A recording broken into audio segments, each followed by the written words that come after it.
Greetings to all in the CUIN 728 class. My name is Elliot Farrington, and I'm going to be doing my final video on technology use in the history classroom. I'm currently employed at the NARIOP Suspension Program at New Light Missionary Baptist Church. It is a grant program in which parents can send their children to our program in order to get help with the work that they receive from their schools. I'm currently employed as an academic coach, and I help tutor and teach the kids history and English.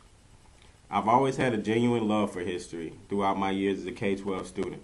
In fact, it was my major going into college at A&T. It continues to be at a premium throughout my graduate years as I try to get my master's in teaching history in the MAT program.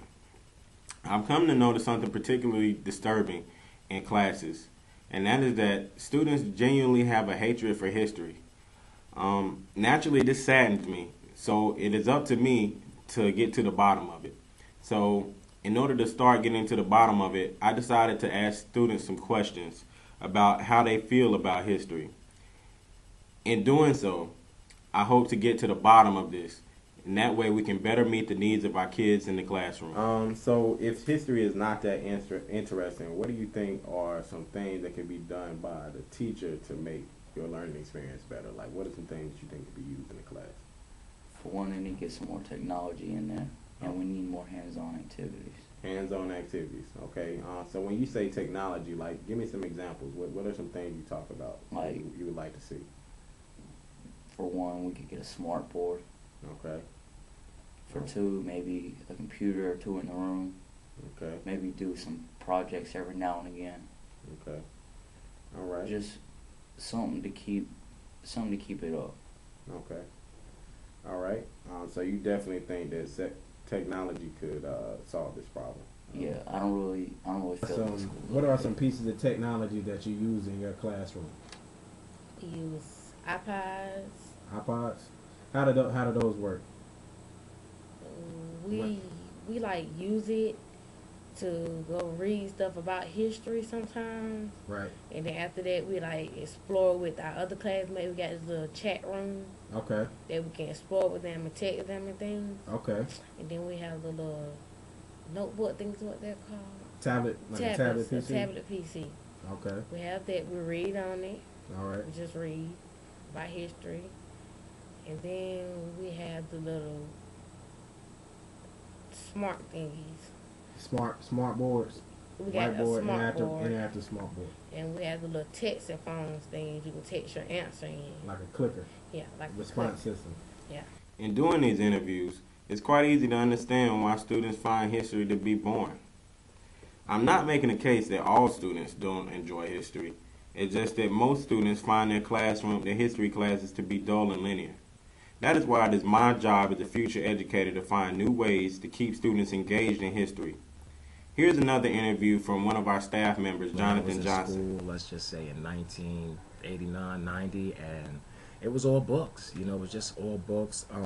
Computers weren't as, I guess, popular as it was today, so kids mostly did a lot of reading and writing. Today you have the opportunity with technology to more, I guess, communicate between student and teacher. You have the technology to make history lessons come to life with audio and video instruments and devices.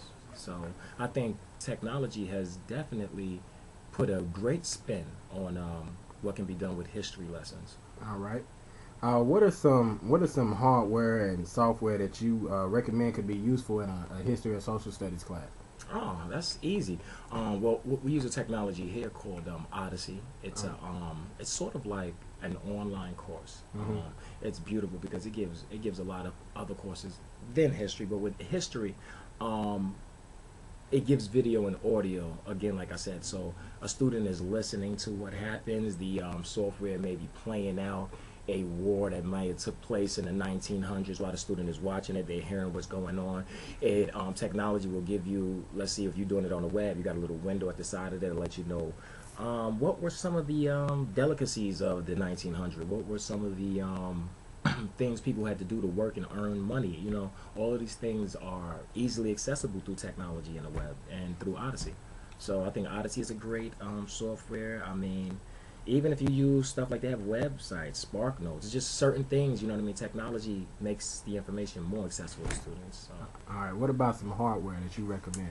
Oh, well, one, tablets are definitely a big kicker now.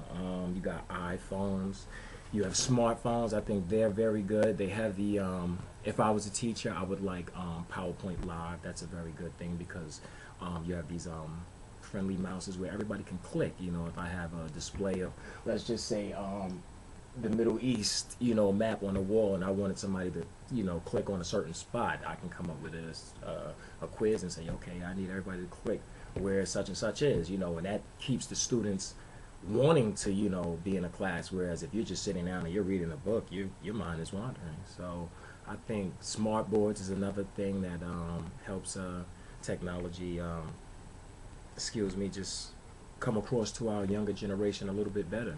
iPhones, technology's definitely taking over. Smart pens, everything, it's just definitely making history as a course definitely more hands-on, than just reading. When used appropriately, technology can allow history and social studies classrooms to become active sites of learning, critical thinking, as well as further their connections to the past, present, and future. Teachers can allow students to access people from different cultures, explore ancient and modern worlds, do primary resource and research, as well as problem solve through inquiry-based activities. Students can use the internet, electronic databases, as well as use other online resources to gather information. Students can integrate web publishing, multimedia publishing, video and audio editing, as well as graphics programs to create and present information in creative and innovative ways. I hope this information will provide insight on how history should be taught in the classroom. While studying the past, it is important for information to be kept fresh in modern ways. Every student can learn, regardless of their limitations. It is our job as future educators to give them the best education possible in the most innovative ways.